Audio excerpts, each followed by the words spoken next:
एक बार मेरुदंड को सीधा करें, दोनों हाथ गोद में रखें, उगते हुए सूर्य भगवान का ध्यान करें और वह परमात्मा हमारी बुद्धि को सन्मार्ग की ओर प्रेरित करें।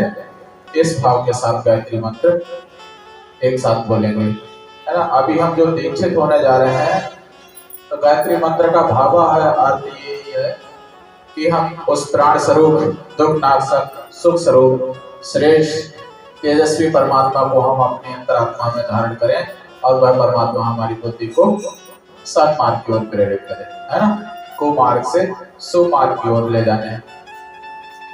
आइए इसी भाव के साथ गायत्री मंत्र।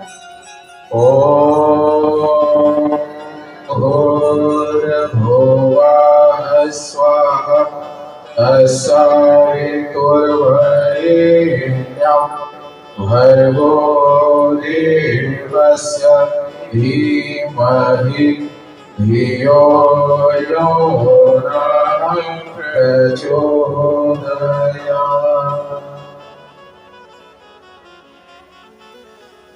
अभी हम जो ये दीक्षा एक बहुत बड़े परिवार से जुड़ने जा रहे हैं, है ना। गायत्री परिवार इस विश्व का सबसे बड़ा परिवार है और इस परिवार में सम्मिलित होने जा रहे हैं, ये हमारा सौभाग्य है ना। ये हमारी इच्छा नहीं होती है ना, कहते हैं कि भगवान की मर्जी के बगैर पत्ता भी नहीं हिलता। गुरु जी कहते हैं कि व्यक्ति हमारे पास नहीं आता है जो हमारा काम कर सकता है, जो हमसे जुड़ने लायक है, उसको गुरु सत्ता खुद खोज के लाता है ना। तो हम ऐसे विशाल गुरु से जुड़ने जा रहे हैं। अब देख रहे हैं परम पूज्य गुरुदेव को, है ना, इनका क्या नाम है? श्री राम शर्मा, है ना। तो इनको बहुत सारी उपाधियां मिली हुई हैं। काय काय की उपाधि मिली है इनको? वेद मूर्ति है, तपोनिष्ठ है और आज के युग के ऋषि हैं, तो इनको युग ऋषि की भी उपाधि मिली हुई है ना। तो परम पूज्य गुरुदेव का पूरा नाम हो जाता है वेद मूर्ति तपोनिष्ठ, है ना, पंडित श्री राम शर्मा आचार्य जी। और गुरु का अर्थ क्या होता है? गु माने होता है अंधकार और रु माने प्रकाश, है ना। गुरु कोई व्यक्ति थोड़ी ना होता है। गुरु कोई व्यक्ति होता है जो उसका भाव होते हैं, स्वभाव होता है, आचरण होता है, उसी से तो हम जुड़ते हैं। हर किसी का हम वर्ण कर लेते हैं, यही करते हैं ना। जो हमें श्रेष्ठ लगता है, अच्छा लगता है, उसी का तो हम वर्ण करते हैं।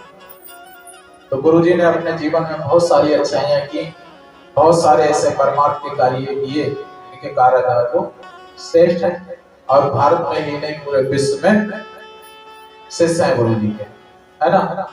और कुछ लोग ऐसे होते हैं कि चलो हम गुरु बना ले, हमारा ये काम हो जाए, वो काम हो जाए। बहुत से लोग ऐसे केवल काम सिद्ध करने के लिए गुरु बनाते हैं, है ना। तो ऐसे काम सिद्ध करने के लिए हमें गुरु ना बनाना चाहिए।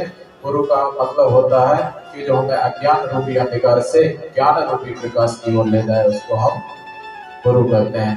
आजकल रास्ता चलते हुए भी गुरु बन जाते हैं, और भाई गुरु कैसे हो, हाँ चला ठीक, ऐसे गुरु हमें थोड़ी ना बना। तो कहते हैं ना कि गुरु कीजिए जान के और पानी पीजिए छान के। पहले हम जिसको गुरु बनाने जा रहे हैं उसके बारे में हमें अच्छी तरह से जान लेना चाहिए, है ना। विश्वामित्र जी थे, उन्होंने 12 जो थे पुरुष चरण किए थे। गायत्री मंत्र का 24 लाख का एक पुरुष चरण कहलाता है, एक साल में पूरा होता है। तो विश्वामित्र जी ने कितने किए थे? 12, ठीक है। और उससे पहले वशिष्ठ जी ने किए थे, वशिष्ठ जी ने कितने किए? 6। और परम पूज्य गुरुदेव ने कितने किए? 24 पुरुष, है नहीं। तो आज के युग में अगर गायत्री मंत्र का कोई वास्तविक सिद्ध करता है तो वो कौन है? परम पूज्य गुरुदेव, जो स्वयं गायत्रीमय है।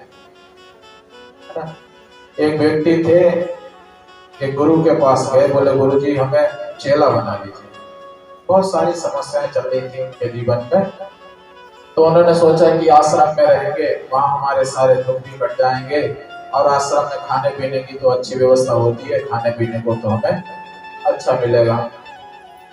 तो गुरु जी बोले ठीक है, कल आना, कल हम तुम्हें दीक्षा दे देंगे, अपना चेला बना लेंगे। दूसरे दिन वो व्यक्ति गए, गुरु जी ने उन्हें अपना चेला बना लिया, दीक्षा दे दी और उनसे कहा कि जो आश्रम के अनुशासन नियम है उनका पालन करो। बोले हाँ गुरु जी ठीक करेंगे।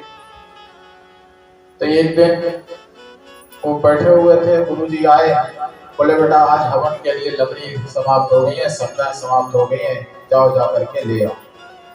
जंगल में जाना पड़ेगा उसके लिए। तो उन्होंने बहाना बनाया, गुरु जी आज तो मेरे पैर में बड़ी तेज दर्द हो रहा है, अगली बार आप कोई काम के लिए कहेंगे तो उसे हम अवश्य करेंगे। ठीक है गुरु जी चले गए। दूसरे दिन फिर गए गुरु जी, बोले बेटा आज कोई है नहीं, गाय के लिए घास ले आओ जाकर। बोले गुरु जी आज तो हमारे पेट में बहुत दर्द हो रहा, कल कर लेंगे। तीसरे दिन गए गुरु जी, बोले बेटा उस झोपड़ी में बहुत सारे फल रखे हैं, जाकर के खा लो, तुम्हारे लिए रखे हैं। बोले गुरु जी अच्छा रोज रोज आपकी बात को मना करते हुए हम अच्छा ना लगता है, आज जाकर के हम खा ही लेंगे, है ना। तो हम केवल अपना कार्य सिद्ध करने के लिए ना गुरु बने, है ना। गुरु के प्रति जब हमें समर्पण होगा तभी उसका जो पाप जो पुण्य का अंश है, पाप का अंश है, वो हमें प्राप्त होता है। गायत्री मंत्र क्या है? गायत्री मंत्र एक छंद है ना, एक प्रार्थना है, लेकिन जब उसमें गुरु का पुण्य और गुरु का तप सम्मिलित होता है तो वो क्या बन जाता है? मंत्र बन जाता है, जो हमारा उद्धार करता है, हमारी मनस्थिति का उद्धार करता है। ऐसे गुरु से हम जुड़ने जा रहे हैं। ऐसे दोनों हाथ कर लेंगे, पहले गुरु का पूजन कर लीजिए। अक्षर पुष्प हाथ में है सबके, ठीक। गुरु का ध्यान करेंगे, बोलिए ओम, बोलिए ओम, बोलिए ओम, बोलिए ओम परमात्म चेतना गुरु रूपेण प्रणय। हम परमात्म चेतना को गुरु रूप में वर्ण कर रहे हैं, ठीक है। परम पूज्य गुरुदेव का ध्यान करें। ओम बृहस्पते अतियदद्यो अर्राद्यों द्वैवाति क्रतुम जनेषु यदि दयक्षवस्रित्रजात तस्मात् सुद्रवणं देहि चित्रम्। ओभ्यां ग्रहीतोऽसि बृहस्पते द्योऽसि योनिर्बृहस्पते त्वा। ओम श्री गुरुवे नमः। जो गुरु जी का चित्र है उसको ऊपर समर्पित करेंगे। आवाहयामि स्थापयामि ध्यायामि, दोनों हाथ जोड़ेंगे, प्रार्थना करें, नमस्कार करेंगे। ओम वंदे बोधमयं नित्यं गुरु शंकर रूपिणं यमाश्रुतो इति वक्रोऽपि चन्द्रा सर्वत्र वन्दते। वंदे भगवतीं देवीं श्रीराम जगद्गुरु पादपद्मे तय श्रुत्वा देव्यै भगवत्यै नमः। ओम श्री गुरुवे नमः। दीक्षा के साथ साथ गुरु जी ने कुछ नियम बनाए हैं, कुछ अनुशासन बनाए हैं। दीक्षा हम किसको कहते हैं? अपनी इच्छा को दे देना, है ना, उसका नाम ये है दीक्षा। दीक्षा का भाव होता है कि समर्पण। अगर हमारा समर्पण नहीं होगा तो हमें उससे कोई फल प्राप्त होने वाला है, है ना। पत्नी का पति के प्रति समर्पण ना हो तो क्या घर चलेगा? या पति का पत्नी के प्रति समर्पण ना हो तो क्या घर बन पाए, है ना। तो समर्पण होना जरूरी है। और कुछ अनुशासन बनाए हैं गुरु जी ने, 5 नियम बताए हैं। उपासना, साधना, आराधना, समय दान, अंशदान।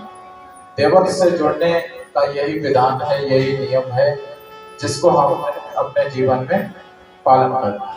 उपासना हमें डेली करनी है, तभी हम गायत्री परिवार से जुड़ करके अपने जीवन को सार्थक बना पाएंगे, है ना। उपासना क्या है? उप कहते हैं समीप, आसन माने बैठना, समीप बैठने को हम उपासना कहते हैं। जब हम इस देवत्व से जुड़ जाएंगे, इस देव परिवार से जुड़ जाएंगे, तो उसके लिए हमें उपासना नित्य करनी पड़ती है। उपासना हमें क्या करनी है? जो अभी आपकी उसमें माला होगी है ना, 3 माला हमें कम से कम डेली जाप करना चाहिए। 1 माला अपने लिए, 1 अपने परिवार के लिए, और ये समस्त जन का कल्याण हो, है ना।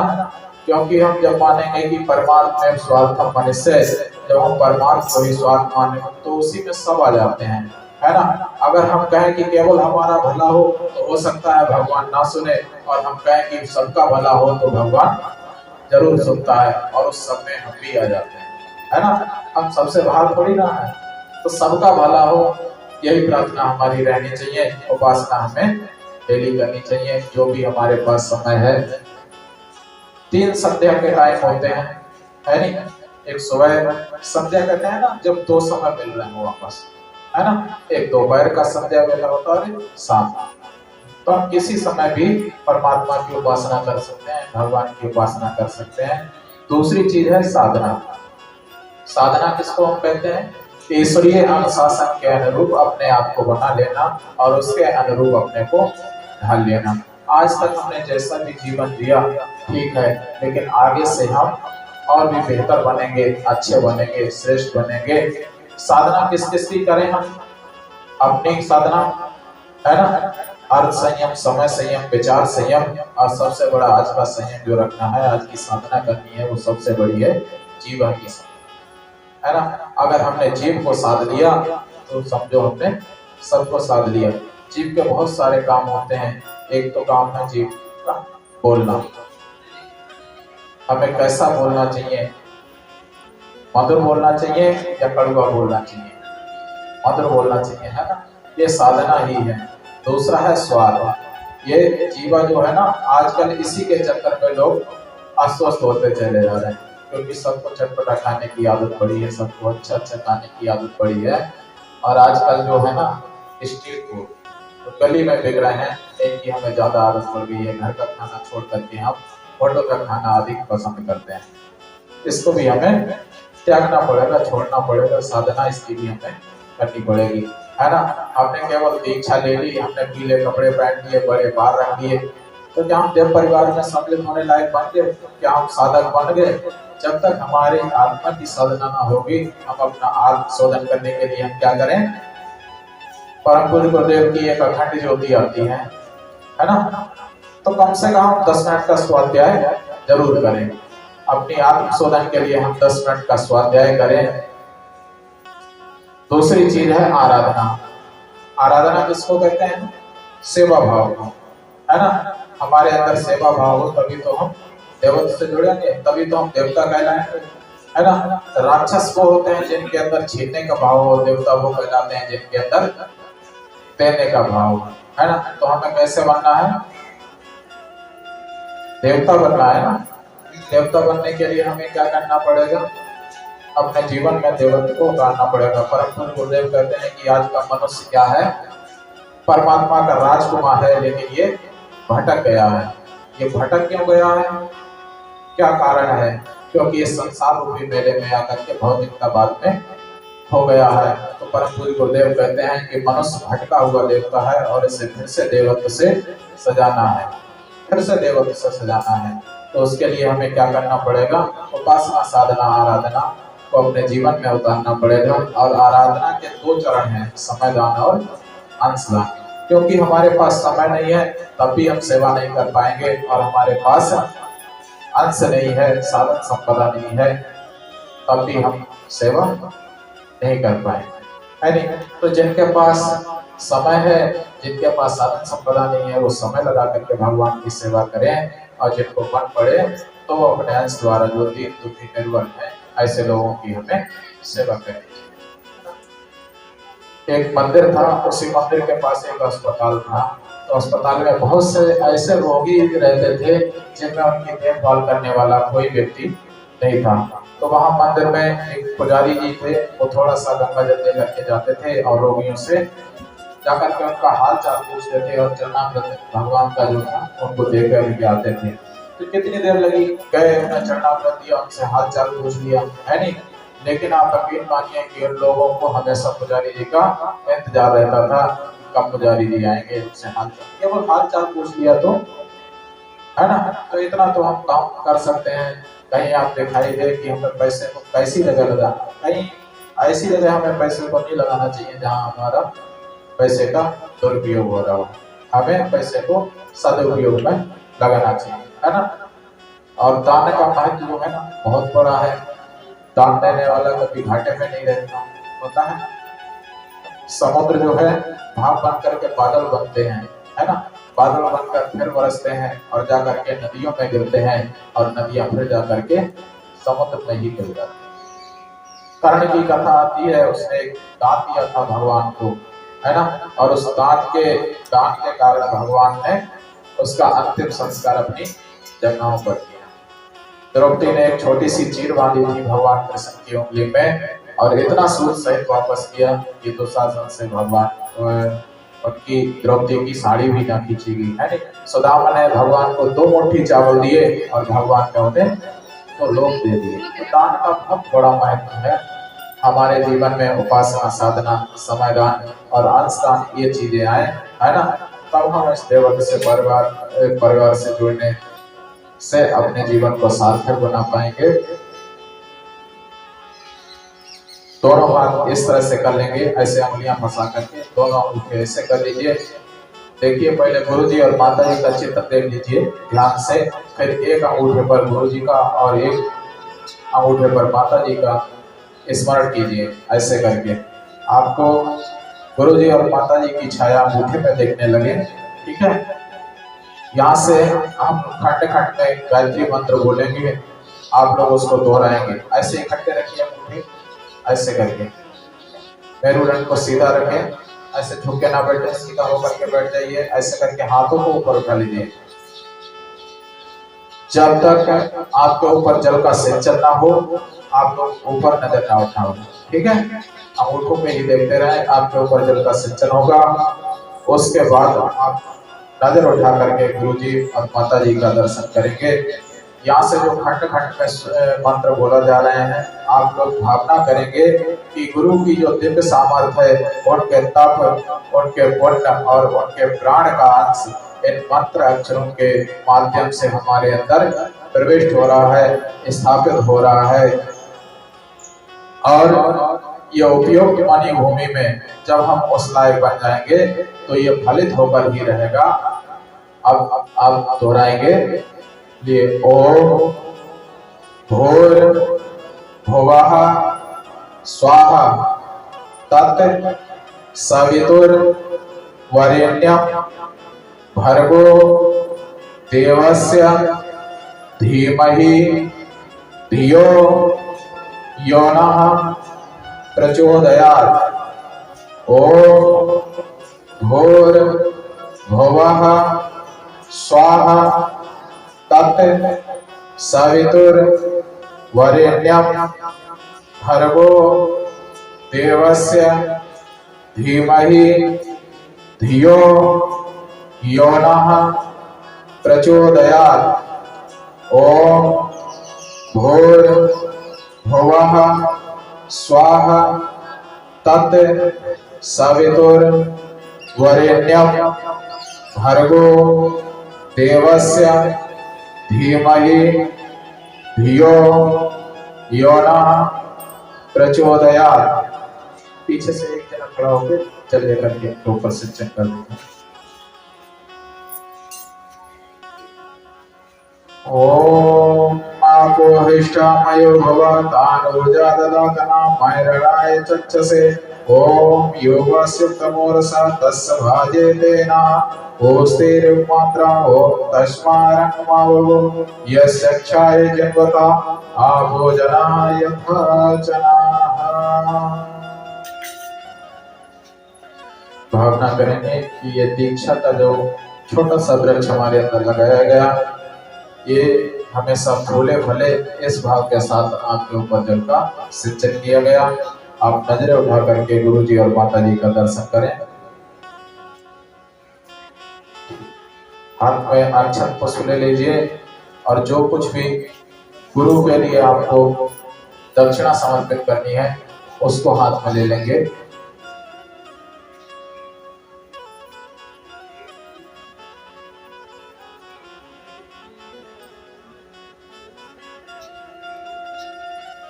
सीधे हाथ में रख के बाएं हाथ नीचे लगा करके अपना अपना नाम ले लेंगे।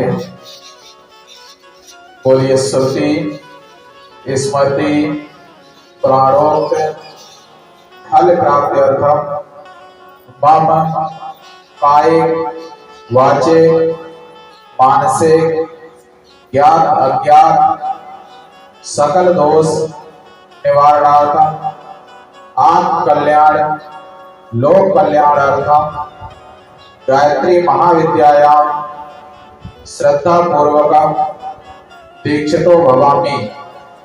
तन्निमित्तकम योग ऋषि वेदमूर्ति तपोनिष्ठ परम पूज्य गुरुदेव पंडित श्री राम शर्मा आचार्य वंदनीय माता भगवती देवी शर्मणा च निर्धारितानि अनुशासनानि स्वीकृत्य तयोः प्राणतपः पुण्यांशं स्वान्तकरणे ददामि। तत्साधितं च समय प्रतिभा साधनानां एकांशं नवनिर्माण कार्येषु प्रयोक्तं गुरु दक्षिणायाः संकल्पम अहम करिष्ये। मस्तक से लगा करके और गुरु जी माता जी के आगे समर्पित करेंगे।